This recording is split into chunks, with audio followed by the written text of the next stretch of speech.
Hello everyone, welcome back to Aqua Visuals. In today's tutorial, I am going to show you how to create realistic underwater caustics in Blender. So let's get started. Step 1. Pool setup. First, add a cube, scale it up and then scale it down along x-axis. Go into edit mode and delete the side and top faces to create an opening for the camera. Next, apply a swimming pool texture. For that, I am using Blender Kit add-on, but you can use any texture you like. Step 2. Camera positioning. Now add a camera and adjust its position to fit your scene. Set the render engines to cycle and switch to render view. Step 3. Adding water caustics. Add a spotlight and increase its intensity.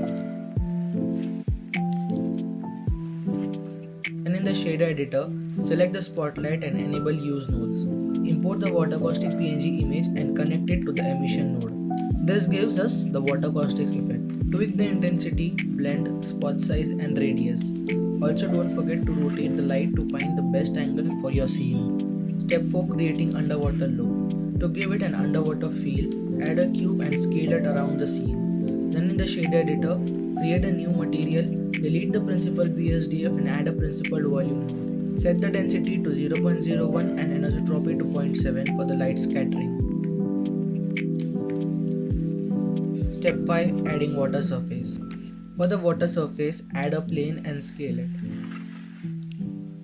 Now select the plane, then in the shader editor, add a new material to the plane and increase the transmission to 1. Under visibility settings, turn off shadow in the ray visibility so the light isn't blocked. Then in the shader editor, add a noise texture and a bump node. Connect the noise texture to the FAC of the bump node and the normal output of the bump node to the normal input of the principal BSDF. This will create ripples on the water. Also decrease the roughness to 0. Now import any assets you want to add to the scene. I have added a duck. And that's it, we are done.